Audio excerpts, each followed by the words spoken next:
da da da ya da da da dum ya da da da he da ya da da da ya da da da da ya da da he da ya da da ya da da he dum ya da da he da ya da da he dum ya da da da ya da da he dum ya da da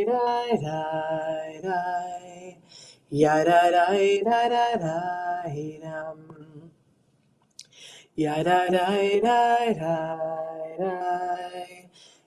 ya da da he da ya da da he ya da dum ya da da he da ya da da he ya da da dum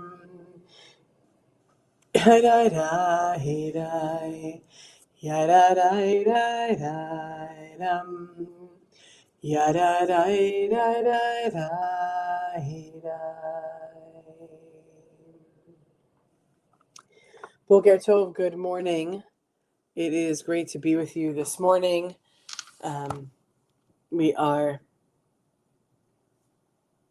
a good way through the Omer. Couple of nights missed, but we're going to catch ourselves up and going to live in this week's Parsha. We're going to learn a little bit together about what we hold and what holds us. So it's been a little chaotic. It's kind of like we're not at the end of the school year, but we are. We're approaching the end of the Hebrew school year. Changes, things, bar and bat mitzvahs, family things. It's just like a lot of things. And so I think we all come to a place at this time of year, like we want it to be summer. It's not summer. We want it to be spring even. We can't even get that. And so we're looking for what holds us. Like, what are we holding on to? What is holding us? How are we getting from one moment to the other? And are we finding time to breathe in between? So this week is besides the allergies. This week's Torah portion, this week's Torah reading is a double portion where we're in the time of year where a couple of times of a year, on certain years, two portions are blended together. And so that is Bahar and Bechukotai. And it invites us to reflect on something fundamental, which is what we hold on to and what holds us. So in the first Parsha in Bahar, we're told that the land has to rest. That every 7 years, we release control of that land. We stop working on it, which gives us an opportunity to breathe. For some of us, thinking of doing and holding and letting go, for some of us, we can't even figure Shabbat out because that's 6 days, and on the 7th day, we're resting. And so similarly, that for 6 years, you're tending to the land, that's yours, you're working it, it's producing, etc. And then you're told, Torah tells us to stop working on the land and allow it to breathe, but also allow yourself to breathe. And so then it comes to an even more radical idea, which is the Jubilee year, that everything returns. Land goes back to its original owners. It's like not yours anymore.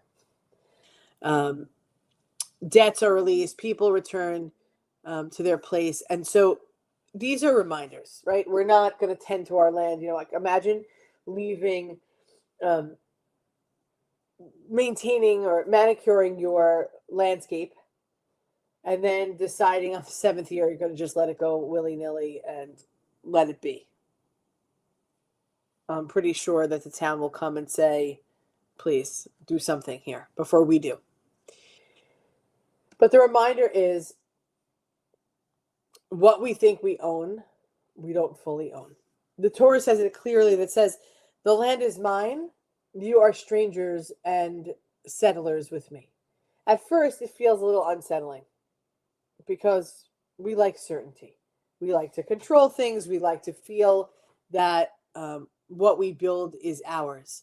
But the Torah gently shifts the perspective that says it's asking us to move from ownership to stewardship, to see our lives not as things to possess completely, but as gifts we're entrusted with. Kind of like life, right? You're given that soul. God's entrusting us to keep it in a certain way, to act in a certain way, to house it, to live it, to experience it, to share it. But we're just holding it on. We're just holding it on. We're just holding on to it for the time that we're here in an earthly body. So it's a gift, our soul. The land is a gift that we're given. We're being entrusted to say, take care of it, maintain it. And then Bechukotai continues with a different kind of a message, which is it speaks about what happens when we live in alignment, what happens when we don't. So it's blessings and challenge, flow and disruption. And while the language feels intense, the actual Torah language, we break it down to a more simpler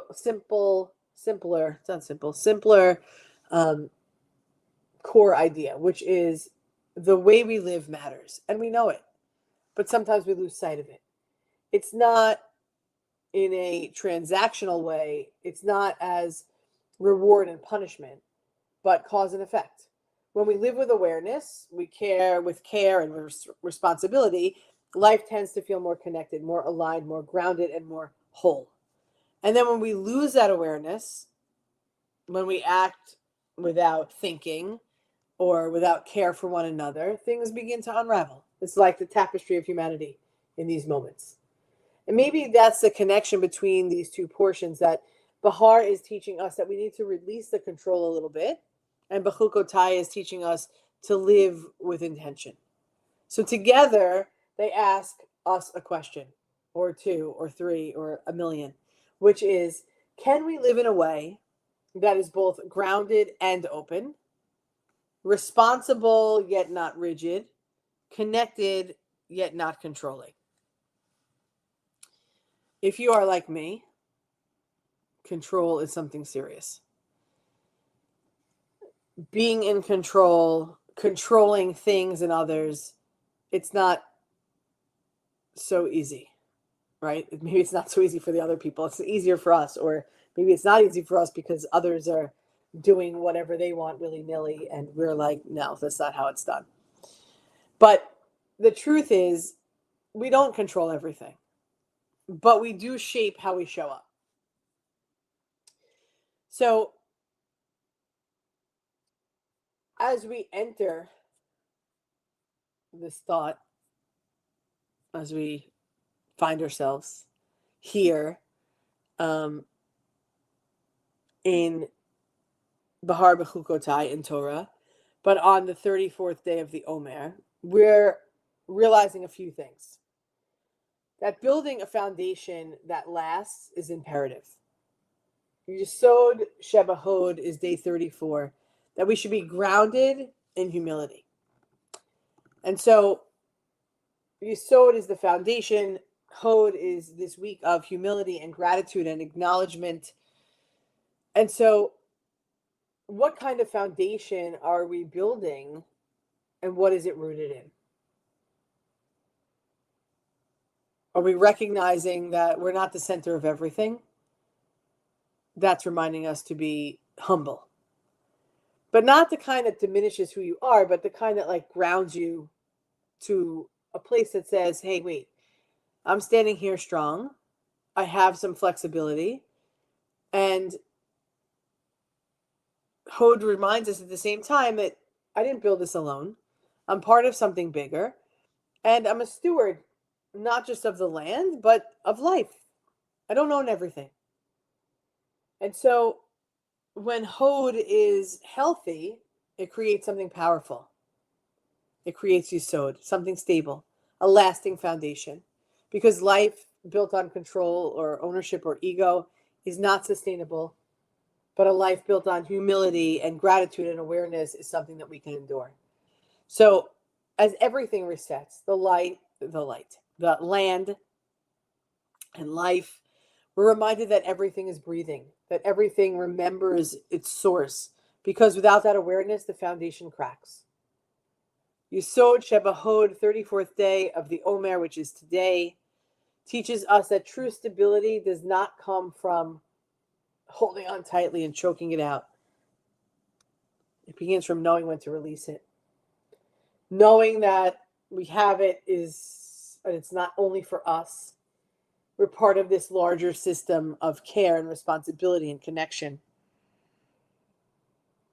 So what are we building our lives on? On achievement, on control, on perfection, or something deeper like connection and gratitude and humility? So as we move through this day, through this week of Torah, but through this day, let us think about how our lives can be rooted in humility, about a community of that's grounded in care and a foundation that can truly last. And so may we have the wisdom to build with awareness. May we have the humility to recognize it's not all ours. And may the lives that we create be strong because they're not rigid, but because they're rooted in something deeper. Beloved friends, it's a pleasure to be with you, Rabbi Jay, Eileen, Suze. Are you laughing? I just went to the comments now. Rabbi, are you laughing about my controlling ways? Sky. Well, that's good. Someone has to be in control. And somebody has to be okay and flexible with it. You're learning. You're doing a great job. To all of you, thank you for being here this morning. Our connection continues, hopefully tonight at 9:30, tomorrow morning at 9:30, Friday at 9:30 a.m. And then Friday night, just mark it, calendar it, 7 p.m. because we are in person. So if you're an in-personer, we'll see you at 7. If you're a virtual person, we'll see you at 7 on Friday night. Everybody, have a great day. You are a blessing. We are one human family, one heart of abundant love. We love you, and let's continue to show up in the world, not as rigid, but as flexible, rooted, grounded in that which is humility, awareness, connection, and love. Am Yisrael, Am Yisrael, Am Yisrael Chai. Am Yisrael, Am Yisrael, Am Yisrael Chai. Am Yisrael, Am Yisrael, Am Yisrael Chai. Am Yisrael, Am Yisrael, Am Yisrael Chai. Or Avinu Chai.